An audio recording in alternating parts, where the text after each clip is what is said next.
മലപ്പുറത്ത് നിപ്പ സമ്പർക്ക പട്ടികയിലുള്ള 12 പേരുടെ പരിശോധനാ ഫലം കൂടി നെഗറ്റീവ് എന്ന മന്ത്രി വീണ ജോർജ്.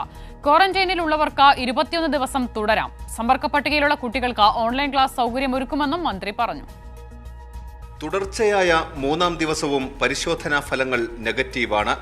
കുട്ടിയുടെ മാതാപിതാക്കൾ ഉൾപ്പെടെ ഇതുവരെ വന്ന 12 ഫലങ്ങളും നെഗറ്റീവായി. എങ്കിലും ക്വാറന്റൈനിലുള്ളവർ 21 ദിവസം തുടരണമെന്നും മന്ത്രി പറഞ്ഞു. ആ 21 ദിവസത്തിനുള്ളിൽ നമുക്ക് വൈറസ് ശരീരത്തിൽ കടന്നിട്ടുണ്ടെങ്കിൽ ആ ദിവസങ്ങൾക്കുള്ളിൽ തീർച്ചയായിട്ടും നമുക്ക് ആ രോഗം ഉണ്ടാവുകയാണെങ്കിൽ ഉണ്ടാകും. അപ്പോൾ അത് ശാസ്ത്രീയമായിട്ടുള്ള ഒരു പ്രോട്ടോക്കോളിൻ്റെ അടിസ്ഥാനത്തിലാണത്. അപ്പോൾ 21 ദിവസങ്ങൾക്കുള്ളിൽ, അതിനുശേഷം പിന്നീട് നമുക്ക് പരിശോധിക്കേണ്ടതില്ല. അതേസമയം സമ്പർക്ക പട്ടികയിലുള്ളവരുടെ എണ്ണം 460ആയി.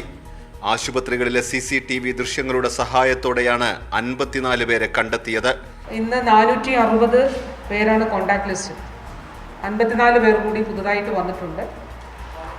അതിൽ 220 പേർ ഹൈറിസ്ക് കോണ്ടാക്റ്റ് ആണ്. ലോ റിസ്കിലുള്ളത് 240 പേരാണ്. ഹെൽത്ത് കെയർ വർക്കേഴ്സ് 145 പേരാണ്. സ്കൂളുകളിൽ എത്താൻ കഴിയാത്ത കുട്ടികൾക്ക് വേണ്ടി അതാത് സ്കൂളുകൾ, അത് നമ്മുടെ സംസ്ഥാനത്തെ സ്റ്റേറ്റ് സിലബസിലുള്ള സ്കൂളുകളും CBSE സിലബസിലുള്ള സ്കൂളുകളും എല്ലാ സ്കൂളുകളും തന്നെ ഓൺലൈനായിട്ട് അവർക്ക് പ്രത്യേകമായിട്ടൊരു സൗകര്യം ഒരുക്കാം എന്നുള്ളത് പറഞ്ഞിട്ടുണ്ട്. 2 പഞ്ചായത്തുകളിൽ ഇതുവരെ 10055 വീടുകളിൽ സർവേ നടത്തി.